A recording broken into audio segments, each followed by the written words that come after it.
എന്താണ് ശരിക്കും ദൈവത്തിന്റെ അർത്ഥം? എല്ലാം അറിയുന്നതും ഈ ലോകത്തിൽ എന്ത് തന്നെ ചെയ്യാൻ കഴിയുന്ന ഒരു എനർജി, എല്ലായിടത്തുള്ളതും ഈ പ്രപഞ്ചത്തെ മുഴുവനും ഭരിക്കാൻ കഴിയുന്ന ഒരു എൻറ്റിറ്റി, ഈ പ്രപഞ്ചത്തിന് അപ്പുറം കിടക്കുന്ന ഒരു ഇറ്റേണൽ എനർജി. അങ്ങനെയുള്ള ഒരുപാട് വിശേഷണങ്ങളായിരിക്കും നമുക്ക് എല്ലാവർക്കും കിട്ടുക. പക്ഷെ സയൻസിൽ വിശ്വസിക്കുന്ന ഒരു വ്യക്തിയുടെ അടുത്ത് നിങ്ങൾ എന്തുകൊണ്ടാണ് ദൈവം എന്നുള്ള ഒരു കൺസെപ്റ്റിൽ വിശ്വസിക്കാത്തത് എന്ന് ചോദിച്ചു കഴിഞ്ഞാൽ, ശാസ്ത്രത്തിന് നമ്മുടെ യൂണിവേഴ്സിലുള്ള എല്ലാ കൺസെപ്റ്റുകളും എക്സ്പ്ലെയിൻ ചെയ്യാൻ കഴിയുന്നുണ്ട് എന്നുള്ള ഒരു ഉത്തരമായിരിക്കും അദ്ദേഹം ആദ്യം തരിക.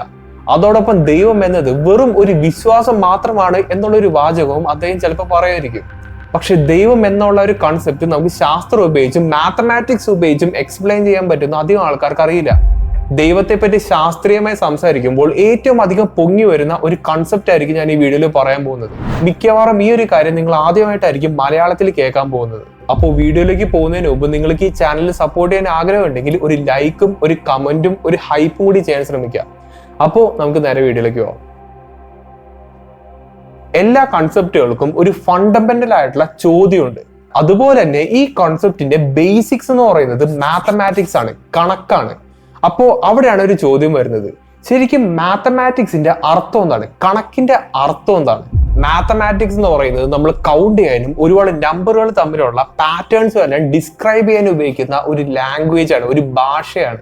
ഇവിടെ നമ്മൾ മനസ്സിലാക്കേണ്ട ഒരു കാര്യം എന്താ വെച്ചാൽ, മാത്തമാറ്റിക്സ് എന്ന് പറയുന്നത് ഒരു ഫിസിക്കൽ ആയിട്ടുള്ള ഒരു സംഭവമല്ല, അത് നമ്മുടെ മനസ്സിൽ ഒറിജിനേറ്റ് ചെയ്തിട്ടുള്ള ഒരു ഐഡിയ മാത്രമാണ്. പക്ഷെ മാത്തമാറ്റിക്സിന്റെ വേറൊരു അത്ഭുതം എന്താ വെച്ചാൽ, നമ്മുടെ യൂണിവേഴ്സിലുള്ള എല്ലാ കൺസെപ്റ്റിനെയും ഈ മാത്തമാറ്റിക്സ് ഉപയോഗിച്ച് നമുക്ക് കണ്ടുപിടിക്കാൻ പറ്റും. വളരെ സിമ്പിൾ ആയിട്ടുള്ള കൗണ്ടിങ് മുതൽ പ്ലാനറ്റുകളുടെ മോഷൻ വരെ നമുക്ക് ഈ സംഭവം ഉപയോഗിച്ച് കണ്ടുപിടിക്കാൻ പറ്റും. നമ്മുടെ സോളാർ സിസ്റ്റത്തിൽ നെപ്റ്റ്യൂൺ എന്ന് പറയുന്ന ഗ്രഹം ഉണ്ടെന്ന് നമ്മൾ കണ്ടുപിടിച്ചതും ഈ പറയുന്ന മാത്തമാറ്റിക്സ് ഉപയോഗിച്ച് മാത്രമാണ്. അത്രയ്ക്ക് പവർഫുൾ ആയിട്ടുള്ളതും അത്രയ്ക്ക് റോബസ്റ്റ് ആയിട്ടുള്ള ഒരു ലാംഗ്വേജ് ആണ് മാത്തമാറ്റിക്സ് എന്ന് പറയുന്നത്. അതുകൊണ്ടാണ് ഒരുപാട് ആൾക്കാർ മാത്തമാറ്റിക്സിനെ ഒരു യൂണിവേഴ്സൽ ലാംഗ്വേജ് നടക്കാൻ പറയുന്നത്. അവിടെയാണ് ഒരു ചോദ്യം വരുന്നത്, മാത്തമാറ്റിക്സ് എന്ന് പറയുന്ന ഒരു സംഭവം നമ്മുടെ മനസ്സിൽ നിന്ന് ഒറിജിനേറ്റ് ചെയ്ത, മനസ്സിൽ നിന്ന് ഉത്ഭവിച്ച ഒരു സംഭവം എന്നുള്ളൊരു കാര്യം നിങ്ങൾക്ക് എല്ലാവർക്കും മനസ്സിലായെന്ന് വിചാരിക്കുന്നു. അങ്ങനെ ഒരു സംഭവത്തിന് എങ്ങനെയാണ് നമ്മുടെ പ്രപഞ്ചത്തിലുള്ള എല്ലാ സംഭവത്തെയും നമുക്ക് എക്സ്പ്ലെയിൻ ചെയ്യാൻ കഴിയുന്നത്? ഈ ചോദ്യത്തിനുള്ള പൂർണ്ണമായ ഉത്തരം നമുക്ക് കണ്ടെത്താൻ പറ്റാത്തത് കൊണ്ട് തന്നെ ഇതിനെ നമ്മൾ ഫിലോസഫിക്കലി ആലോചിക്കുന്ന ഒരു സിറ്റുവേഷൻ വരുന്നു.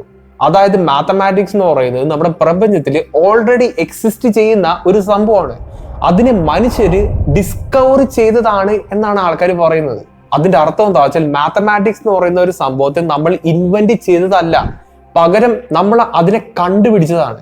ഇങ്ങനൊരു ചിന്ത വരാൻ കാരണമാവട്ടെ, മാത്തമാറ്റിക്സിന് നമ്മുടെ പ്രപഞ്ചത്തിലുള്ള എല്ലാ സംഭവത്തെയും എക്സ്പ്ലെയിൻ ചെയ്യാൻ കഴിയുന്നുണ്ട്. അതോടൊപ്പം ഗലീലിയോ നമ്മുടെ ലോകത്തോട് പറഞ്ഞൊരു വാചകമുണ്ട്, ദൈവം നമ്മുടെ പ്രപഞ്ചത്തെ എക്സ്പ്ലെയിൻ ചെയ്യാൻ ഉപയോഗിക്കുന്ന ഒരു ലാംഗ്വേജ് ആണ് മാത്തമാറ്റിക്സ് എന്ന് പറയുന്നത്.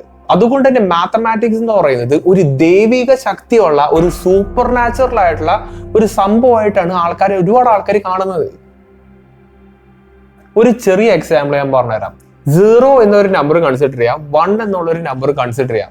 ഈ രണ്ട് നമ്പറുകൾക്കിടയിൽ എന്തോ ഒരു നമ്പർ ഉണ്ടെന്ന് നിങ്ങൾക്ക് ആർക്കെങ്കിലും പറയാൻ പറ്റുമോ? 0ക്കും 1നും ഇടയിൽ 0.1, 0.2, 0.3 അങ്ങനെ പോയി 1 വരെയുള്ള നമ്പർ മാത്രമായിരിക്കുന്നതാണ് നമ്മൾ എല്ലാവരും വിചാരിച്ചിരിക്കുന്നത്. അങ്ങനെയാണെങ്കിൽ 0ക്കും 0.1നും ഇടയിൽ എത്ര നമ്പർ ഉണ്ടാവും ഞാൻ ചോദിച്ചു കഴിഞ്ഞാൽ നിങ്ങൾ എന്തായിരിക്കും പറയാം? 0.01, 0.02, 0.03 അങ്ങനെ 0.1 വരെ വരും എന്നാണ് നിങ്ങൾ പറയാം. പിന്നെ ഞാൻ ചോദിക്കും, ഈ പറയുന്ന 0 to 0.01 വരെയുള്ള ഒരു ഗ്യാപ്പിൽ എന്തോ ഒരു നമ്പർ ഉണ്ടാവും. അങ്ങനെ നോക്കുകയാണെങ്കിൽ 0യും 1ഉം തമ്മിലുള്ള ആ ഒരു ഗ്യാപ്പിൽ ഇൻഫിനിറ്റ് നമ്പർ ഓഫ് നമ്പറുകളുണ്ട്. അത് എന്തോരം ഉണ്ടെന്ന് നമുക്ക് പറയാൻ പറ്റില്ല, അത് ഇൻഫിനിറ്റി വരെ ഇങ്ങനെ പോകും. ഈ ഒരു കൺസെപ്റ്റിനെ നമ്മൾ വേറെ രീതിയിൽ ആലോചിക്കുകയാണെങ്കിൽ, മാത്തമാറ്റിക്സ് എന്ന് പറയുന്നത് infinite number of information store ചെയ്തിരിക്കുന്ന ഒരു സംഭവമായിട്ടായിരിക്കും നമുക്ക് എല്ലാവർക്കും തോന്നുക. നിങ്ങളിപ്പോ ഈ സ്ക്രീനിൽ കാണുന്നത് പേപ്പറിൽ മഷി വീണ പാടല്ല, മറിച്ച് ഒരു മാത്തമാറ്റിക്കൽ പാറ്റേൺ ആണ്. ഒരുപാട് ആൾക്കാർ വിശ്വസിക്കുന്നത് ഇതാണ് ശരിക്കും പ്രപഞ്ച രഹസ്യം എന്നാണ്. അപ്പൊ അത്രയധികം ഇമ്പോർട്ടന്റ് ആയിട്ടുള്ള ഒരു കൺസെപ്റ്റ് ആണ്, വളരെയധികം ഇൻട്രസ്റ്റിംഗ് ആയിട്ടുള്ള ഒരു കൺസെപ്റ്റും കൂടിയാണ് ഇത്. അപ്പോൾ എങ്ങനെയാണ് ഈ ഒരു പാറ്റേൺ വന്നത് എന്നുള്ളതിനെ പറ്റിയിട്ടും ഈ പാറ്റേണിന്റെ ഇമ്പോർട്ടൻസ് എന്താണെന്നുള്ളതും ഞാൻ നിങ്ങൾക്ക് വളരെ വ്യക്തമായിട്ട് പറഞ്ഞുതരാം. ഇത് മനസ്സിലാക്കണമെങ്കിൽ നല്ല രീതിയിലുള്ള കോൺസെൻട്രേഷൻ ഉണ്ടായേ പറ്റൂ. അത് വിചാരിച്ച് ഇത് വലിയ ഡിഫിക്കൽട്ട് ആയിട്ടുള്ള ഒരു പാറ്റേൺ ആണെന്നല്ല, റിലേറ്റീവ്ലി സിമ്പിൾ ആയിട്ടുള്ള ഒരു ഇക്വേഷൻ തന്നെയാണ്. എല്ലാ മാത്തമാറ്റിക്കൽ പാറ്റേണിനും ഒരു ബേസിക് ഇക്വേഷൻ ഉണ്ടാവും. പാരബോള എന്ന് പറയുന്നത് ഒരു മാത്തമാറ്റിക്കൽ പാറ്റേൺ ആണ്, അതിന്റെ ഇക്വേഷൻ ആണ് നിങ്ങൾ ഇപ്പോൾ കാണുന്നത്. സർക്കിൾ എന്ന് പറയുന്നത് ഒരു മാത്തമാറ്റിക്കൽ പാറ്റേൺ ആണ്, അതിന്റെ ഇക്വേഷൻ ആണ് നിങ്ങൾ ഇപ്പോൾ കാണുന്നത്. അപ്പോൾ ഈ ഇക്വേഷനിൽ നമ്മൾ ഓരോരോ വാല്യൂസ് ഇട്ട് കൊടുക്കുമ്പോഴാണ് നമുക്ക് വട്ടം എന്നുള്ള ഒരു പാറ്റേൺ നമുക്ക് കിട്ടുന്നത്. അതുപോലെ തന്നെയുള്ള ഒരു ഇക്വേഷൻ ആണ് നിങ്ങൾ ഇപ്പോൾ സ്ക്രീനിൽ കാണുന്നത്. ഫംഗ്ഷൻ ഓഫ് ഇസഡ്, അതായത് F of Z is equal to Z square plus C. ഇതാണ് ഇവിടുത്തെ ബേസിക് ഇക്വേഷൻ. ഇവിടെ ഇസഡ് എന്ന് പറയുന്ന ആ ഒരു വേരിയബിളിന്റെ വാല്യൂ 0 to ഇൻഫിനിറ്റി വരെ ഉണ്ടാവും. അതായത് 1, 2, 3, 4 എന്ന് പറഞ്ഞ ഇൻഫിനിറ്റി വരെ ഇസഡ് എന്നുള്ള ഒരു വാല്യൂ പോകും. എന്നാൽ സി എന്ന് പറയുന്നതാവട്ടെ കോംപ്ലക്സ് നമ്പറുകളാണ് നമ്മൾ ഉദ്ദേശിക്കുന്നത്. കോംപ്ലക്സ് നമ്പർ എന്നുള്ള ഒരു വാക്ക് നമ്മൾ എല്ലാവരും സ്കൂളുകളിലൊക്കെ പഠിച്ചിട്ടുള്ള ഒരു കാര്യം തന്നെയാണ്. കോംപ്ലക്സ് നമ്പറിന്റെ ഒരു ഡെഫിനിഷൻ എന്താ വെച്ചാൽ real number plus imaginary number ആണ് ശരിക്കും കോംപ്ലക്സ് നമ്പർ എന്ന് പറയുന്നത്. ഇവിടെ റിയൽ നമ്പർ എന്ന് പറയുന്നത് ഒരു സാധാരണ നമ്പർ ലൈൻ്റെ അകത്ത് കണ്ടുവരുന്ന എല്ലാ നമ്പേഴ്സിന്റെ നമുക്ക് റിയൽ നമ്പർ എന്ന് പറയാം. അതായത് 1 ആവാൻ 2 ആവാൻ 3 ആവാൻ ഇൻഫിനിറ്റി വരെയുമ്പോൾ ഇപ്പൊ -1 ആവാൻ -2 അത് നേരെ ബാക്കിലോട്ട് ഇൻഫിനിറ്റി വരെയുമ്പോൾ. അപ്പോൾ ഇതിലുള്ള നമ്പേഴ്സിനെയാണ് നമ്മൾ റിയൽ നമ്പർ എന്ന് പറയുന്നത്. ഇമാജിനറി നമ്പർ എന്ന് പറയുന്നത് ശരിക്കും ഒരു കൺസെപ്റ്റ് ആണ്. ഇപ്പോ 1 എന്ന് പറയുന്ന ഒരു വാല്യൂയുടെ റൂട്ട് എന്തായിരിക്കും? റൂട്ട് ഓഫ് 1 എന്താണ്? 1 തന്നെയാണ്. 4 എന്ന് പറയുന്ന വാല്യൂയുടെ സ്ക്വയർ റൂട്ട് എന്താണ്? Square root of 4 is equal to 2. അതായത് 2 into 2 ആണ് 4 എന്ന് പറയുന്നത്. അപ്പോൾ 4ന്റെ സ്ക്വയർ റൂട്ട് എന്ന് പറയുന്നത് 2 ആയിരിക്കും. അപ്പൊ 16ന്റെ സ്ക്വയർ റൂട്ട് എന്തായിരിക്കും? 4 ആയിരിക്കും. അതായത് 4 into 4 എന്ന് പറയുന്നതാണ് 16. അപ്പൊ 16ന്റെ സ്ക്വയർ റൂട്ട് ആയിരിക്കും 4 എന്ന് പറയുന്നത്. അങ്ങനെ എല്ലാ പോസിറ്റീവ് വാല്യൂക്കും നമുക്ക് സ്ക്വയർ റൂട്ട് കണ്ടുപിടിക്കാൻ പറ്റും. ആ ഒരു കൺസെപ്റ്റ് നമുക്ക് എല്ലാവർക്കും അറിയുന്ന ഒരു കാര്യം തന്നെയാണ്. ഞാൻ ഇവിടെ വളരെ പ്രധാനമായിട്ടുള്ള ഒരു പോയിന്റും പറഞ്ഞിട്ടുണ്ട്. എല്ലാ പോസിറ്റീവ് വാല്യൂകൾക്കും നമുക്ക് സ്ക്വയർ റൂട്ട് കണ്ടുപിടിക്കാൻ പറ്റുന്നതാണ് ഇവിടെ പറഞ്ഞത്. അതിന്റെ മീനിങ് നെഗറ്റീവ് വാല്യൂകൾക്ക് നമുക്ക് സ്ക്വയർ റൂട്ട് കണ്ടെത്താൻ പറ്റില്ല എന്നുള്ളതാണ്. -1ന്റെ സ്ക്വയർ റൂട്ട് എന്താണ്? നമുക്കറിയില്ല. -2ന്റെ സ്ക്വയർ റൂട്ട് എന്താണ്? നമുക്കറിയില്ല. -4ന്റെ എന്താണ്? അറിയില്ല. -16ന്റെ സ്ക്വയർ റൂട്ട് എന്താണ്? നമുക്കറിയില്ല. അപ്പോൾ നെഗറ്റീവ് വാല്യൂസിന്റെ സ്ക്വയർ റൂട്ട് നമുക്കറിയില്ല. ആകെ നമുക്ക് അറിയാവുന്നത് പോസിറ്റീവ് വാല്യൂസിന്റെ മാത്രമാണ്. അപ്പോൾ നെഗറ്റീവ് വാല്യൂസിന്റെ സ്ക്വയർ റൂട്ട് നമുക്ക് അറിയാത്തത് കൊണ്ട് തന്നെ നമ്മൾ അതിനെ ഒരു ഇമാജിനറി വാല്യൂ ആയിട്ട് റെപ്രസെന്റ് ചെയ്യുന്നു. അതായത് ഐ എന്നുള്ള ഒരു അക്ഷരത്തോടെ നമ്മൾ റെപ്രസെന്റ് ചെയ്യുന്നു. അതായത് സ്ക്വയർ റൂട്ട് ഓഫ് -1 എന്ന് പറയുന്നത് ഐ എന്നുള്ള ഒരു വാല്യൂ ആയിരിക്കും.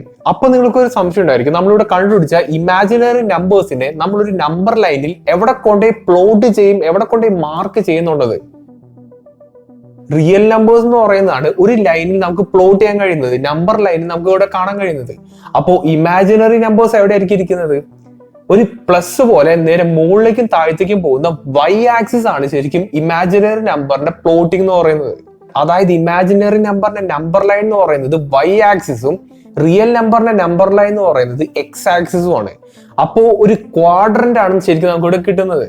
ഇവിടെ റിയൽ നമ്പേഴ്സിന്റെ നമ്പർ ലൈൻ എന്ന പോലെ തന്നെ ഈ വൈ ആക്സിസിന്റെ മുകളിലേക്ക് പോവുകയാണെങ്കിൽ നമുക്ക് ഇവിടെ ഐ കാണാൻ പറ്റും, 2i കാണാൻ പറ്റും, 3i കാണാൻ പറ്റും, 4i കാണാൻ പറ്റും. അങ്ങനെ മുകളിലേക്ക് തന്നെ പോകും. നേരെ താഴത്തേക്ക് പോവുകയാണെങ്കിൽ നമുക്ക് -i കാണാൻ പറ്റും, -2i, -3i, -4i എന്ന് പറഞ്ഞാൽ താഴത്തേക്ക് ഇൻഫിനിറ്റിയിലേക്ക് ഇങ്ങനെ പോകും. അപ്പൊ നിങ്ങളിപ്പോ ഈ സ്ക്രീനിൽ കാണുന്ന ആ ഒരു എൻറ്റയർ ഡയഗ്രത്തിന്, ആ ഒരു എൻറ്റയർ ക്വാഡ്രന്റിനെയാണ് ശരിക്കും നമ്മൾ കോംപ്ലക്സ് നമ്പർ എന്ന് പറയുന്നത്. കോംപ്ലക്സ് നമ്പറിന്റെ ഡെഫിനിഷൻ എന്താണ്? Real number plus imaginary number എന്നല്ലേ? അത് തന്നെയാണ് നിങ്ങളിപ്പോ സ്ക്രീനിൽ കാണുന്നത്. ഇവിടെ എക്സ് ആക്സിസിൽ നമുക്ക് റിയൽ നമ്പറിനെയും കാണാൻ പറ്റും, വൈ ആക്സിസിൽ നമുക്ക് ഇമാജിനറി നമ്പറും കാണാൻ പറ്റും. അതായത് ഈ മൊത്തം സിസ്റ്റത്തെ നമുക്കൊരു കോംപ്ലക്സ് നമ്പർ എന്ന് വിളിക്കാൻ പറ്റും. ഇനി ഞാൻ ഈ ഒരു ഗ്രാഫിൽ ഒരു പോയിന്റ് മാർക്ക് ചെയ്യാം. അപ്പോ ഈ പോയിന്റിനെ എങ്ങനെയായിരിക്കും നമ്മൾ വായിക്കുന്നത്?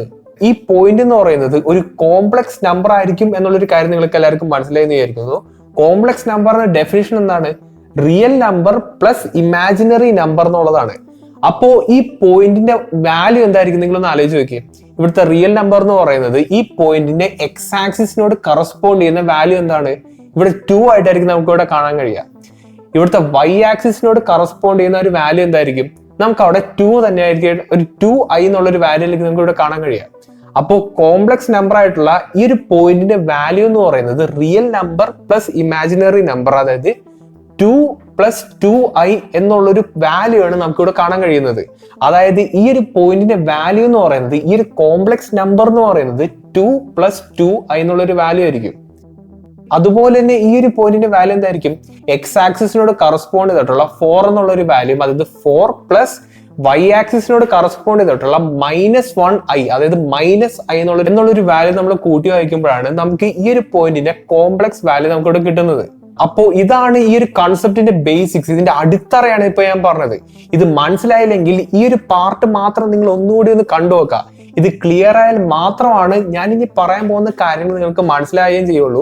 അത് മനസ്സിലായി കഴിഞ്ഞാൽ നിങ്ങളുടെ തല ശരിക്കും കറങ്ങിപ്പോകും. ഇത്ര അധികം മനോഹരമായിരുന്നു മാത്തമാറ്റിക്സ് എന്നുള്ള ഒരു കാര്യം നിങ്ങൾക്ക് ഇത് കണ്ടാൽ മനസ്സിലാക്കാനും പറയാനും പറ്റും. അപ്പൊ ഇത് മനസ്സിലായി എന്ന് ഉറപ്പ് വരുത്തിയിട്ട് മാത്രം ഇനി അടുത്ത സ്റ്റെപ്പിലേക്ക് പോവാം. ഇനി ഞാൻ നേരത്തെ പറഞ്ഞ ഇവിടുത്തെ ഫണ്ടമെന്റൽ ഇക്വേഷനിലേക്ക് പോവാം. അതായത് function of z is equal to z² plus c. ഇവിടെ c എന്ന് പറയുന്നത് ഒരു കോംപ്ലക്സ് നമ്പർ ആണ്. അപ്പൊ സാധാരണ ഒരു കോംപ്ലക്സ് നമ്പർ എങ്ങനെയാണ് വായിക്കുന്നത്? 1+i, 1+2i, 2+2i, 4+4i, 4+6i അങ്ങനെയൊക്കെ ആയിരിക്കും നമ്മൾ വായിക്കുന്നത്. ഇവിടെ നമ്മൾ ഒബേ ചെയ്യേണ്ട ഒരു റൂൾ ഉണ്ട്, ഒരു നിയമമുണ്ട്. അതായത് ഈ ഒരു ഇക്വേഷൻ്റെ അകത്തേക്ക് സിയിലേക്ക് നമ്മൾ എന്തൊക്കെ വാല്യൂ ഇട്ട് കൊടുത്തു വിചാരിക്കും, എന്ത് വാല്യൂസ് നമുക്ക് വേണമെങ്കിൽ ഇതിനകത്തേക്ക് ഇട്ട് കൊടുക്കാം.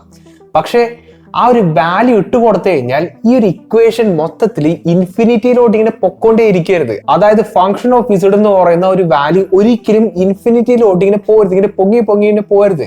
നേരെ മറിച്ച് അതിങ്ങനെ റിപ്പീറ്റ് അടിച്ചുകൊണ്ടിരിക്കണം. അതായത് ഇങ്ങനെ ലൂപ്പ് പോലെ, ഒരു പാറ്റേൺ പോലെ ഇങ്ങനെ റിപ്പീറ്റ് അടിച്ചുകൊണ്ടിരിക്കണം. അങ്ങനത്തെ ഉള്ള വാല്യൂസ് മാത്രമാണ് നമുക്ക് ഇവിടെ കൊടുക്കാൻ പാടുള്ളൂ. ഇവിടെ z എന്ന് പറയുന്ന ഈ ഒരു ടേമിന് നമ്മൾ എന്ത് വാല്യൂ ഇട്ടു എന്നുള്ളതിനല്ല പ്രാധാന്യമുള്ളത്, ഈ c എന്നുള്ള ആ ഒരു ടേമിന് മാത്രമാണ് പ്രാധാന്യമുള്ളത്. അപ്പൊ നമുക്ക് വളരെ സിമ്പിൾ ആയിട്ടുള്ള ഒരു കാൽക്കുലേഷൻ തുടങ്ങാം. ഇവിടെ z എന്ന് പറയുന്നത് എന്താണ്? 0 to ഇൻഫിനിറ്റി വരെ പോകുന്ന നമ്പറാണ്. അതുകൊണ്ട് തന്നെ നമുക്ക് z നമുക്ക് 0 ആയിട്ട് തന്നെ കൺസിഡർ ചെയ്യാം. ഇവിടെ c എന്ന് പറയുന്നത് എന്താണ്? കോംപ്ലക്സ് നമ്പർ ആണ്. കോംപ്ലക്സ് നമ്പറിന്റെ ഇക്വേഷൻ എന്താണ്? Real number plus imaginary number എന്നുള്ളതാണ്.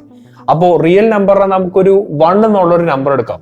ഇപ്പൊ ഇമാജിനറി നമ്പർ എന്ന് പറയുന്നത് നമുക്ക് 0i എന്നുള്ളൊരു കൺസെപ്റ്റിലേക്ക് വരാം. അതായത് ഇമാജിനറി നമ്പർ ഇല്ല എന്നുള്ള രീതിയിൽ ഇങ്ങനെ ആലോചിക്കാം. അപ്പോ ഇവിടെ സിയുടെ വാല്യൂ എന്തായിരിക്കും? 1+0i, അതായത് 1 തന്നെയായിരിക്കും സിയുടെ വാല്യൂ എന്ന് പറയുന്നത്. അപ്പോ f of z എന്ന് പറയുന്നത് എന്തായിരിക്കും? z² plus c എന്നുള്ളതായിരിക്കും. ഇവിടെ z വാല്യൂ എന്താണ്? 0 ആണ്. അപ്പൊ 0² എന്ന് പറയുന്നത് 0 തന്നെയായിരിക്കും. അപ്പൊ നമ്മൾ മൈൻഡ് ചെയ്യേണ്ട കാര്യമില്ല. ഇവിടെ c എന്ന് പറയുന്നത് എന്താണ്? 1 എന്നുള്ള വാല്യൂ ആണ്. അപ്പോ f of z എന്ന് പറയുന്നത്, അതായത് ഫംഗ്ഷൻ ഓഫ് z എന്ന് പറയുന്നത് 1 എന്നുള്ള ഒരു വാല്യൂ നമുക്ക് ഇവിടെ കിട്ടാം. അപ്പൊ ഇവിടെ ഫംഗ്ഷൻ ഓഫ് z എന്നുള്ളതിന്റെ വാല്യൂ എന്ന് പറയുന്നത് 1 ആണ്. അതായത് f of z എന്ന് പറയുന്നത് 1 ആണ്. അപ്പോൾ നമ്മൾ ഈ 1 എന്നുള്ള ഒരു വാല്യൂ രണ്ടാമത്തെ ഇട്ട് കൊടുക്കാം. അതായത് z വാല്യൂ 1 ആയിട്ട് നമുക്ക് ഇവിടെ കൺസിഡർ ചെയ്യാം. 1 ആയിട്ട് നമുക്ക് ഇവിടെ ഇട്ട് കൊടുക്കാം. അതാണ് നമുക്ക് ഇവിടുത്തെ ആദ്യത്തെ ഇക്വേഷൻ കിട്ടിയിരിക്കുന്നത്. അപ്പോ f of 1 എന്തായിരിക്കും? z², അതായത് 1² plus c എന്ന് പറയുന്നത് നേരത്തെ കിട്ടിയ പോലെ തന്നെ 1 തന്നെയാണ്. അപ്പോ 1+1 എന്നുള്ള ഒരു വാല്യൂലേക്ക് നമുക്ക് ഇവിടെ കിട്ടാം. അതായത് 2 എന്നുള്ള ഒരു വാല്യൂലേക്ക് നമുക്ക് ഇവിടെ കിട്ടാം. അപ്പൊ ഇവിടെ നമുക്ക് പുതിയതായിട്ട് കിട്ടിയിരിക്കുന്ന ഫംഗ്ഷൻ ഓഫ് z വാല്യൂ എന്ന് പറയുന്നത് 2 ആണ്. ഇനി നേരത്തെ ചെയ്ത പോലെ തന്നെ ഇവിടുത്തെ പ്രൈമറി ഇക്വേഷന്റെ അകത്ത് z വാല്യൂ 2 ആയിട്ട് ഇട്ട് കൊടുക്കാം. അതായത് f of z is equal to, അതായത് f of 2 is equal to z², അതായത് 2² പ്ലസ് നേരത്തെ പോലെ തന്നെ 1. അപ്പൊ നമുക്കിവിടെ കിട്ടുന്നത് 4+1, അതായത് 5 എന്നുള്ള ഒരു വാല്യൂ ആണ്. അപ്പൊ നമുക്കിവിടെ വീണ്ടും function of z is equal to 5 എന്നുള്ള ഒരു വാല്യൂ കിട്ടി. അതായത് പുതിയ z വാല്യൂ 5 ആയിട്ട് നമുക്ക് കിട്ടി. അങ്ങനെ നമ്മൾ വീണ്ടും ഈ പ്രൈമറി ഇക്വേഷന്റെ അകത്ത് z വാല്യൂ 5 ആയിട്ട് ഇട്ട് കൊടുക്കും. അപ്പൊ നമുക്കിവിടെ കിട്ടുന്നത് വേറൊരു വാല്യൂ ആയിരിക്കും, കൂടിയ വാല്യൂ ആയിരിക്കും. അങ്ങനെ ഈ ഒരു ഇക്വേഷൻ സോൾവ് ചെയ്ത് വരുമ്പോഴത്തേക്കും ഞാൻ നേരത്തെ പറഞ്ഞ പോലെ തന്നെ ഈ ഒരു സംഭവം ഇൻഫിനിറ്റിയിലോട്ട് ഇങ്ങനെ പൊക്കോണ്ടേയിരിക്കും. അപ്പോ ഇവിടുത്തെ നിയമം എന്താണ് ഞാൻ നേരത്തെ പറഞ്ഞത്? ഇങ്ങനത്തെ ഒരു സംഭവം ഇൻഫിനിറ്റിയിലോട്ട് ഒരിക്കലും പോകരുത്. നേരെ മറിച്ച് ഇങ്ങനെ റിപ്പീറ്റ് അടിച്ച് വന്നോണ്ടിരിക്കണം. ഈ പാറ്റേൺ ഇങ്ങനെ ലൂപ്പ് ചെയ്ത് ഇങ്ങനെ വന്നോണ്ടിരിക്കണം. ഇനി നമുക്ക് സിക്ക് വേറൊരു വാല്യൂ ഇട്ട് കൊടുക്കാം. c is equal to -1 plus 0i എന്നുള്ള ഒരു വാല്യൂ നമുക്ക് ഇട്ട് കൊടുക്കാം. അപ്പോ ഇവിടുത്തെ ആദ്യത്തെ കേസ് എന്തായിരിക്കും വരുന്നത്? ഫംഗ്ഷൻ ഓഫ് z, അതായത് f of z is equal to നേരത്തെ പോലെ തന്നെ 0, അതായത് z ഫസ്റ്റ് വാല്യൂ ആയിട്ടുള്ള 0 പ്ലസ് -1 എന്നുള്ളൊരു വാല്യൂ ആയിരിക്കും നമുക്ക് ഇവിടെ കിട്ടുക. അതായത് function of z is equal to -1 എന്നുള്ളൊരു വാല്യൂ നമുക്ക് ഇവിടെ കിട്ടി. അതായത് z വാല്യൂ -1 എന്നുള്ളൊരു കാര്യം നമുക്ക് ഇവിടെ കിട്ടി. അപ്പൊ നേരത്തെ പോലെ തന്നെ പുതിയ z വാല്യൂ -1 ആയിട്ട് നമുക്ക് താഴത്തെ ഇക്വേഷനിൽ കൊണ്ടിട്ട് കൊടുക്കാം. അതായത് f of z is equal to -1² plus -1, അതായത് -1 plus 1, അതായത് 0 എന്നുള്ളൊരു വാല്യൂ ആയിരിക്കും നമുക്ക് ഇവിടെ കിട്ടുക. അപ്പൊ വീണ്ടും ഫംഗ്ഷൻ ഓഫ് 0, അതായത് f of 0 is equal to 0 എന്നുള്ളൊരു വാല്യൂ നമുക്ക് കിട്ടി. അതായത് സ്റ്റാർട്ടിംഗ് ആയിട്ടുള്ള ഒരു റേഞ്ച് നമുക്ക് അവിടെ കിട്ടി. ഇനി നമുക്ക് ഈ ഒരു സംഭവം പിന്നെ ഇട്ട് കൊടുത്താലും നമുക്ക് കിട്ടാൻ പോകുന്നത് -1 എന്നുള്ളൊരു വാല്യൂ തന്നെ ആയിരിക്കും. പിന്നീട് നമുക്ക് എന്താണ് കിട്ടാൻ പോകുന്നത്? 0 എന്നുള്ളൊരു വാല്യൂ ആയിരിക്കും. പിന്നെ നമുക്ക് എന്താണ് കിട്ടാൻ പോകുന്നത്? -1 എന്നുള്ള ഒരു വാല്യൂ ആയിരിക്കും. അതായത് ഇതൊരു പാറ്റേൺ പോലെ -1 0 -1 0 -1 0 എന്ന് പറഞ്ഞ് ആ ഒരു പാറ്റേൺ റിപ്പീറ്റ് അടിച്ചുകൊണ്ടിരിക്കുന്ന ഒരു പ്രതിഭാസം നമുക്ക് ഇവിടെ കാണാൻ കഴിയും. നേരത്തെ പോലെ ഇൻഫിനിറ്റിയിലേക്ക് ഇങ്ങനെ പോകുന്നില്ല. അതുകൊണ്ട് തന്നെ c is equal to -1 + 0i എന്ന് പറയുന്ന ആ ഒരു കോംപ്ലക്സ് നമ്പർ ഈ ഒരു പാറ്റേണിനെ ഒബേ ചെയ്യുന്ന, ആ ഒരു നിയമത്തിനെ ഒബേ ചെയ്യുന്ന ഒരു നമ്പറാണ്. c is equal to -1 + 0i എന്ന് പറയുന്ന ഒരു കോംപ്ലക്സ് നമ്പർ ഈ ഒരു നിയമത്തെ ഒബേ ചെയ്യുന്നുണ്ടെന്നുള്ള ഒരു കാര്യം നിങ്ങൾക്ക് മനസ്സിലായി. ഇതുപോലെ തന്നെ വേറെ ഒരുപാട് നമ്പേഴ്സ് ഉണ്ട്. അതായത് റിയൽ നമ്പറിന്റെ ആ ഒരു നമ്പർ ലൈൻ എടുത്തു നോക്കുകയാണെങ്കിൽ -2 തൊട്ട് +0.25 വരെയുള്ള ആ ഒരു നമ്പർ ലൈൻ, ആ ഒരു ഗ്യാപ്പില്ലേ, ആ ഗ്യാപ്പിലുള്ള എല്ലാ കോംപ്ലക്സ് നമ്പേഴ്സും ഈ പറയുന്ന നിയമം ഒബേ ചെയ്യും. അതായത് ഈ ഇക്വേഷൻ അത് ഇട്ട് കഴിഞ്ഞാൽ നേരത്തെ കിട്ടിയ പോലെ തന്നെ ഒരു പാറ്റേൺ പോലെ റിപ്പീറ്റ് അടിച്ചു വരും. അപ്പോൾ ഇവിടെ നമുക്ക് കിട്ടുന്ന ആ ഒരു റിപ്പീറ്റ് അടിച്ചു വരുന്ന ആ ഒരു പാറ്റേൺ ഇല്ലേ, അതെല്ലാം നിങ്ങളിപ്പോൾ സ്ക്രീനിൽ കാണുന്ന ആ ഒരു XY ആ ഒരു പ്ലോട്ടിനകത്തേക്ക് നമ്മൾ പ്ലോട്ട് ചെയ്യുകയാണെങ്കിൽ നിങ്ങളിപ്പോൾ സ്ക്രീനിൽ കാണുന്ന രീതിയിലുള്ള ഒരു പാറ്റേൺ നമുക്ക് ഇവിടെ കിട്ടും. അതായത് -2 തൊട്ട് +0.25 വരെയുള്ള ആ ഒരു നമ്പർ ലൈൻ്റെ അകത്ത് വരുന്ന ഇൻഫിനിറ്റ് നമ്പർ ഓഫ് നമ്പേഴ്സ് ഉപയോഗിച്ച് നമുക്ക് പ്ലോട്ട് ചെയ്യാൻ കഴിയുന്ന പാറ്റേൺ ആണ് നിങ്ങളിപ്പോൾ ഈ കാണുന്നത്. ഈ ഒരു പാറ്റേൺ അത്ഭുതം എന്താണെന്ന് നിങ്ങൾക്ക് മനസ്സിലാക്കണമെങ്കിൽ ഇതൊന്ന് വെറുതെ സൂം ചെയ്ത് നോക്കിയാൽ മതി. നിങ്ങൾ ഓരോ ചെറിയ ചെറിയ സെക്ഷൻ, ഒരു ചെറിയൊരു പിക്സൽ നിങ്ങൾ സൂം ചെയ്ത് നോക്കിയാൽ തന്നെ അതിൻ്റെ അകത്ത് ഒരു എൻറ്റയർ പ്രപഞ്ചം പോലത്തെ പാറ്റേൺ ആണ് നിങ്ങളുള്ളത്. അതിൻ്റെ അകത്താവട്ടെ നിങ്ങൾ വീണ്ടും സൂം ചെയ്ത് കഴിഞ്ഞാൽ വീണ്ടും വേറൊരു പ്രപഞ്ചമായിരിക്കും ഓപ്പൺ ആയി വരുന്നത്. ഒരു തരത്തിലുള്ള പോർട്ടൽ പോലത്തെ ഒരു സംഭവമായിരിക്കും ശരിക്കും ഒരു പാറ്റേണിലൂടെ നമുക്ക് നോക്കിയാൽ കാണാം. ഇവിടെ നോക്കിയാൽ തന്നെ നമുക്ക് ഒരു ഗാലക്സി പോലത്തെ പാറ്റേൺ കാണാൻ കഴിയും, ഒരുപാട് നെബുല പോലത്തെ പാറ്റേൺ കാണാൻ കഴിയും, സ്റ്റാറുകൾ പോലത്തെ പാറ്റേൺ കാണാൻ കഴിയും. അതായത് ഈ ഒരു സംഭവത്തിനകത്ത് തന്നെ ഒരു എൻറ്റയർ പ്രപഞ്ചം ഉണ്ടെന്ന് വേണം നമുക്കിവിടെ നോക്കിയാൽ കാണാൻ പറ്റും. നിങ്ങളിപ്പോൾ ഈ കാണുന്ന ഈ ഒരു പാറ്റേണിൽ നിന്ന് ഒരു കാര്യം നിങ്ങൾക്ക് മനസ്സിലാക്കാൻ പറ്റും. വെറും ഒരു സിമ്പിൾ ബേസിക് ഇക്വേഷനിൽ നിന്നാണ് നിങ്ങളിപ്പോൾ ഈ കാണുന്ന ഈ ഒരു പ്രപഞ്ചം മുഴുവൻ ഉണ്ടായിരിക്കുന്നത്. അതായത് ഈ പാറ്റേണിൽ നമ്മൾ എന്തോരം സൂം ചെയ്തിട്ടും കാര്യമില്ല, അതിങ്ങനെ പിന്നെ ഉണ്ടായിക്കൊണ്ടിരിക്കും. അതായത് നമ്മുടെ പ്രപഞ്ചത്തിലേക്ക് നോക്കിയാണെങ്കിൽ നമ്മളത് എത്ര സൂം ചെയ്ത് ഇങ്ങനെ അകത്തിങ്ങനെ സൂം ചെയ്ത് നോക്കിയാലും നമുക്ക് പുതിയ കാര്യങ്ങൾ കണ്ടുപിടിക്കാൻ പറ്റും. പ്രപഞ്ചം എന്ന് പറയുന്നത് അനന്തമായി കിടക്കുന്ന ഒരു സംഭവമായിട്ടായിരിക്കും ഒരുപാട് ആൾക്കാർ പറയുന്നത്. ഇത് ഫൈനൈറ്റ് ആണെന്ന് ശാസ്ത്രം പറയുന്നുണ്ട്. പക്ഷേ ഈ ഒരു സിമ്പിൾ മാത്തമാറ്റിക്കൽ ഇക്വേഷനിൽ നിന്ന് ഇത്ര അധികം ഇൻഫോർമേഷൻ നമുക്ക് കിട്ടുന്നുണ്ട് എന്നുള്ളതാണ് വാസ്തവം. ഈ പാറ്റേൺ ഓട്ടോമാറ്റിക്കലി ജനറേറ്റ് ചെയ്യുന്ന ഒരു ലിങ്ക് ഞാൻ താഴെ കൊടുത്തേക്കാം. അപ്പോൾ അതിൻ്റെ അകത്ത് നിങ്ങൾക്ക് തന്നെ സൂം ചെയ്ത് നോക്കാൻ പറ്റും. നിങ്ങൾ എന്തോരം അകത്തേക്ക് സൂം ചെയ്യുന്നോ അത്ര അധികം പുതിയ പാറ്റേൺ ഇങ്ങനെ ഉണ്ടായി വരും. പിന്നെ വേറൊരു കാര്യം എന്താ വെച്ചാൽ ഇത് അത്യാവശ്യം കമ്പ്യൂട്ടിംഗ് പവർ എടുക്കുന്ന ഒരു സംഭവമാണ്. അതായത് അത്യാവശ്യം കാൽക്കുലേഷൻസ് ഒക്കെ ഉള്ളത് കൊണ്ട് തന്നെ നല്ല രീതിയിൽ ഫോൺ ചൂടാവാനുള്ള സാധ്യതയുണ്ട്, നല്ല നെറ്റ് കൺസ്യൂം ചെയ്യാനുള്ള സാധ്യതയുണ്ട്. അപ്പോൾ ആ ഒരു ഡിസ്ക്ലൈമർ ഇട്ടിട്ട് വേണം എന്തെങ്കിലും ഒരു സംഭവത്തെ സൂം ചെയ്ത് നോക്കാൻ വേണ്ടി. അപ്പോൾ ബേസിക്കലി മാത്തമാറ്റിക്സ് എന്ന് പറയുന്നത് നമ്മുടെ പ്രപഞ്ചത്തെക്കാൾ കൂടുതൽ ഇൻഫോർമേഷൻ സ്റ്റോർ ചെയ്യുന്ന ഒരു സംഭവമാണ്. ഇൻഫിനിറ്റ് ഇൻഫോർമേഷൻ അടങ്ങിയിരിക്കുന്ന ഒരു സോഴ്സ് ആണ് ശരിക്കും മാത്തമാറ്റിക്സ് എന്ന് പറയുന്നത്. എന്നാൽ എല്ലാം അറിയുന്നവൻ, ഈ പ്രപഞ്ചത്തിൽ എല്ലായിടത്തും ഒരു പ്രസൻസ് ഉള്ള ഒരു വ്യക്തി, ഒരു സംഭവം, നമ്മുടെ യൂണിവേഴ്സിന് ബിയോണ്ട് ആയിട്ട് കിടക്കുന്ന ഒരു ഇറ്റേണൽ എനർജി, അത് തന്നെയല്ലേ ശരിക്കും ദൈവം എന്ന് പറയുന്നത്. അത് തന്നെയല്ലേ ശരിക്കും മാത്തമാറ്റിക്സ് എന്ന് പറയുന്നത്. ചുരുക്കി പറഞ്ഞാൽ മാത്തമാറ്റിക്സ് എന്ന് പറയുന്ന ഒരു സംഭവം മനുഷ്യർ ഡിസ്കവർ ചെയ്ത ഒരു സംഭവമാണ്. ഓൾറെഡി എക്സിസ്റ്റ് ചെയ്യുന്ന ഒരു സംഭവത്തെ നമ്മൾ മനുഷ്യർ കണ്ടുപിടിച്ചതാണ് എന്നുള്ളൊരു കൺസെപ്റ്റ് ഞാൻ നേരത്തെ പറഞ്ഞായിരുന്നു. അത് ഉണ്ടാക്കിയത് ദൈവമായിക്കൂടെ? അതാണ് ഇവിടുത്തെ ചോദ്യം. ഇവിടുത്തെ ഏറ്റവും വലിയ ആർഗ്യുമെന്റും ഇത് തന്നെയാണ്. പക്ഷെ റിയാലിറ്റി എന്താ വെച്ചാൽ ഇത് വെറും ഒരു ആർഗ്യുമെന്റ് മാത്രമാണ്. ദൈവം എന്നുള്ള ഒരു സംഭവത്തിന്റെ എക്സിസ്റ്റൻസ് പ്രൂവ് ചെയ്യാനുള്ള ഒരു ആർഗ്യുമെന്റ്, ഒരു വാക്ക് തർക്കമാണ് ശരിക്കും ഞാനിപ്പോ പറഞ്ഞത്. ഞാനിപ്പോ ഈ വീഡിയോയിൽ പറഞ്ഞ ഒരു കൺസെപ്റ്റ് ഫിലോസഫിക്കലി നമ്മൾ ആലോചിക്കുകയാണെങ്കിൽ അത് ശരിയാണ്, പക്ഷെ സയന്റിഫിക്കലി ആലോചിക്കുകയാണെങ്കിൽ അത് ഇൻകറക്റ്റ് ആണ്. അതൊരിക്കലും ലോജിക്കലി കറക്റ്റ് ആവില്ല. ഈ വീഡിയോയിൽ നേരത്തെ എക്സ്പ്ലെയിൻ ചെയ്ത ഈ ഒരു പാറ്റേൺ അത് മനുഷ്യരുണ്ടാക്കിയ ഒരു പാറ്റേൺ ആണോ എന്ന് ചോദിച്ചു കഴിഞ്ഞാൽ അല്ല. പക്ഷെ അത് ദൈവം ഉണ്ടാക്കിയ ഒരു പാറ്റേൺ ആണോ എന്ന് ചോദിച്ചു കഴിഞ്ഞാൽ അതുമല്ല. ഈ ഒരു പാറ്റേണിൽ നിന്ന് നമുക്കൊരു കാര്യം മനസ്സിലാക്കാൻ പറ്റും. ഇത്ര അധികം കോംപ്ലക്സ് ആയിട്ടുള്ള ഒരു സിസ്റ്റം, ഒരു സംഭവം അത് ഉണ്ടാവണമെങ്കിൽ കോംപ്ലക്സ് ആയിട്ടുള്ള കാൽക്കുലേഷൻസിന്റെ ആവശ്യമില്ല. വളരെ സിമ്പിൾ ആയിട്ടുള്ള ഒരു ഇക്വേഷൻസിന്റെ അകത്തും ഇത്ര അധികം ഇൻഫോർമേഷൻ സ്റ്റോർ ആയിട്ടുണ്ടാവും. കെയോസ് തിയറി എന്ന് പറയുന്ന ഒരു കൺസെപ്റ്റ് ഉണ്ട്. അതെന്താണ് പറയുന്നത് വെച്ചാൽ ഇത്ര അധികം കോംപ്ലക്സ് ആയിട്ടുള്ള ഒരു സംഭവങ്ങൾ സിമ്പിൾ ആയിട്ടുള്ള സ്റ്റെപ്സിൽ നിന്നാണ് സ്റ്റാർട്ട് ചെയ്യുന്നത്. വളരെ കോംപ്ലക്സ് ആയിട്ടുള്ള ഒരു കാൽക്കുലേഷനോ അങ്ങനെയുള്ള എന്തെങ്കിലും സംഭവം ഉണ്ടെങ്കിൽ അതിന്റെ അർത്ഥം ഒരു ഹയർ ബീയിങ്സ് ആയിട്ടുള്ള മനുഷ്യരോ ഒരു ഇന്റലിജന്റ് ആയിട്ടുള്ള സ്പീഷീസോ അതോ ഈ പറഞ്ഞ ദൈവമോ ആണ് അത് ഉണ്ടാക്കിയത് എന്നല്ല. വളരെ സിമ്പിൾ ആയിട്ടുള്ള കാൽക്കുലേഷൻ ഉണ്ടെങ്കിൽ പോലും നമുക്ക് ഇതേപോലുള്ള കോംപ്ലക്സ് ആയിട്ടുള്ള കാൽക്കുലേഷൻസിലേക്ക് എത്താൻ പറ്റും. ഇനി ഇവിടെ ഒരു ചോദ്യം കൂടി ബാക്കി നിൽക്കുന്നുണ്ട്. മാത്തമാറ്റിക്സ് എന്ന് പറയുന്നത് പ്രപഞ്ചത്തിൽ ഓൾറെഡി ഉള്ള ഒരു സംഭവമാണ്, അത് മനുഷ്യർ ഡിസ്കവർ ചെയ്തതാണ് എന്നുള്ള ഒരു അസംഷൻ ഞാൻ ഈ വീഡിയോയിൽ പറഞ്ഞായിരുന്നു. അതൊരു അസംഷൻ മാത്രമായിരുന്നു. കണക്ക് എന്ന് പറയുന്ന ആ ഒരു പ്രതിഭാസം നമ്മുടെ യൂണിവേഴ്സിൽ ഓൾറെഡി എക്സിസ്റ്റ് ചെയ്തൊരു സംഭവമാണ് എന്നുള്ളൊരു കാര്യം അതൊരു ഡിബേറ്റ് മാത്രമാണ്. എന്നോട് ചോദിക്കുകയാണെങ്കിൽ മാത്തമാറ്റിക്സ് എന്ന് പറയുന്നത് ഒരു ടൂളാണ്. നമുക്കിപ്പോൾ ഒരു വണ്ടി പണിയാനായിട്ട് ഒരുപാട് ടൂൾസ് ഉണ്ടാവില്ലേ, സ്പാനർ, ടീ എന്നൊക്കെ പറഞ്ഞ ഒരുപാട് ടൂൾസ് ഉണ്ടാവില്ലേ. അതുപോലെ തന്നെ നമുക്ക് യൂണിവേഴ്സിനെ ഡിസ്ക്രൈബ് ചെയ്യാനും നമ്മുടെ യൂണിവേഴ്സിനെ പറ്റി നമുക്ക് പഠിക്കാനും ഉപയോഗിക്കുന്ന ഒരു ടൂളാണ് മാത്തമാറ്റിക്സ് എന്ന് പറയുന്നത്. മനുഷ്യർ ഇൻവെന്റ് ചെയ്ത ഒരു പവർഫുൾ ലാംഗ്വേജ് ആണ് മാത്തമാറ്റിക്സ് എന്ന് പറയുന്നത്.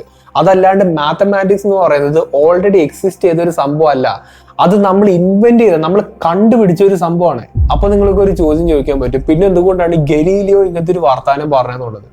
പക്ഷെ അദ്ദേഹം എന്നാണ് ഉദ്ദേശിച്ചത് എന്ന് ബാക്കിയുള്ളവർക്ക് മനസ്സിലായിട്ടില്ല. അതാണ് ഇവിടെ ശരിക്കും സംഭവിച്ചത്. നമ്മുടെ ചാനലിലൂടെ പലപ്പോഴും ആൾക്കാർ എന്താണ് തെറ്റിദ്ധരിച്ചത്, എങ്ങനെയാണ് തെറ്റിദ്ധരിച്ചത്, അതുപോലെ തന്നെയാണ് ഗലീലിയോക്ക് സംഭവിച്ചത്. ഈ പ്രപഞ്ചത്തെ എക്സ്പ്ലെയിൻ ചെയ്യാൻ വേണ്ടി ദൈവം സൃഷ്ടിച്ച ഒരു ലാംഗ്വേജ് ആണ് മാത്തമാറ്റിക്സ് എന്നാണ് ശരിക്കും അദ്ദേഹം പറഞ്ഞത്. പക്ഷെ അദ്ദേഹം ഉദ്ദേശിച്ചത് എന്താ വെച്ചാൽ പ്രപഞ്ചത്തെ നമ്മൾ മാത്തമാറ്റിക്സ് ഉപയോഗിച്ച് പഠിക്കണം എന്നാണ് അദ്ദേഹം ഉദ്ദേശിച്ചത്. അല്ലാണ്ട് ദൈവം ഉണ്ടാക്കി വെച്ച ഒരു സംഭവമാണെന്നല്ല ഇവിടെ പറയുന്നത്. അതാണ് ഇവിടെ തെറ്റിദ്ധാരണയുടെ കുഴപ്പം വരുന്നത്. ഈ ചാനലിലൂടെ ഞാൻ എന്താണ് ഉദ്ദേശിക്കുന്നത് എന്ന് പലർക്കും മനസ്സിലാവുന്നില്ല. അതുപോലെ തന്നെ ഒരു സിറ്റുവേഷൻ ആണ് ഗ്ലോബലി ഇവിടെ ഗലീലിയോയുടെ സിറ്റുവേഷനും വരുന്നതും ഇപ്പോഴും അങ്ങനത്തുള്ള ചർച്ചകൾ നിൽക്കുന്നതും പലർക്കും ഈ ഒരു കാര്യം മനസ്സിലായിട്ടുമില്ല. അപ്പൊ ആരെങ്കിലും എവിടെയെങ്കിലും വെച്ച് ദൈവത്തിന്റെ എക്സിസ്റ്റൻസ് മാത്തമാറ്റിക്കലി എക്സ്പ്ലെയിൻ ചെയ്യാൻ കഴിയുന്നുണ്ടെന്ന് പറഞ്ഞ ഈ ഒരു പാറ്റേൺ ഒക്കെ കാണിച്ചു കഴിഞ്ഞാൽ നിങ്ങൾ കെയോസ് തിയറിനെ പറ്റി സംസാരിച്ചാൽ മതി, അപ്പോൾ അവർ വായടച്ചോളും. പക്ഷെ ശാസ്ത്രം എപ്പോഴാണ് വായടക്കുന്നതെന്ന് വെച്ചാൽ ബിഗ് ബാങ്ങിന് മുമ്പ് എന്താണ് സംഭവിച്ചത്, സമയം എന്തുകൊണ്ടാണ് പുറകോട്ടേക്ക് പോവാത്തത്, എന്തുകൊണ്ടാണ് നമുക്ക് ഭാവി കാണാൻ പറ്റാത്തത്, അങ്ങനെയുള്ള കൊലഷ്ട ചോദ്യങ്ങളൊക്കെ ചോദിക്കുമ്പോഴാണ് ശാസ്ത്രത്തിന്റെ വായടഞ്ഞു പോകുന്നത്. എന്ത് തന്നെയാലും നമുക്ക് അറിയാൻ പാടാത്ത ഒരുപാട് കാര്യങ്ങൾ നമ്മുടെ പ്രപഞ്ചത്തിലുണ്ട്. ഇതെല്ലാം മനുഷ്യരെ കൊണ്ട് കൺസീവ് ചെയ്യാൻ പറ്റും എന്നുള്ള ഒരു അഹങ്കാരമാണ് ശാസ്ത്രത്തെ തോൽപ്പിക്കുന്നത്. ശാസ്ത്രം എന്ന് പറയുന്നത് ഫാക്റ്റുകളെ ബേസ് ചെയ്തിട്ടുള്ള പഠനം മാത്രമാണ്. ഞാൻ എത്രയോ തവണ ഈ ചാനൽ വന്ന് പറഞ്ഞിട്ടുണ്ട്. അതിനും ഒരു ലിമിറ്റ് ഉണ്ട്, ഒരു അപ്പർ ലിമിറ്റ് ഉണ്ട്. അതിന്റെ ലിമിറ്റ് എന്ന് പറയുന്നത് മനുഷ്യരുടെ ടെക്നോളജിയാണ്. അപ്പൊ അത്രയൊക്കെ ഉള്ളൂ. നിങ്ങൾക്ക് ഇത് കേട്ടെന്നാണ് തോന്നുന്നത്, അത് മാക്സിമം ഒന്ന് കമന്റ് ചെയ്ത് അറിയിക്കാൻ ശ്രമിക്കുക. പിന്നെ ഒരു ലൈക്കും ഒരു ഹൈപ്പ് ഇടാനും ശ്രമിക്കുക. അങ്ങനെ ചെയ്യുകയാണെങ്കിൽ ഈ ചെറിയ ചാനൽ നിങ്ങൾക്ക് സപ്പോർട്ട് ചെയ്യുന്നതിന് തുല്യമായിരിക്കും. അപ്പോൾ നല്ലൊരു ടോപ്പിക്കായിട്ട് ഇനി അടുത്ത വീഡിയോ കാണാം.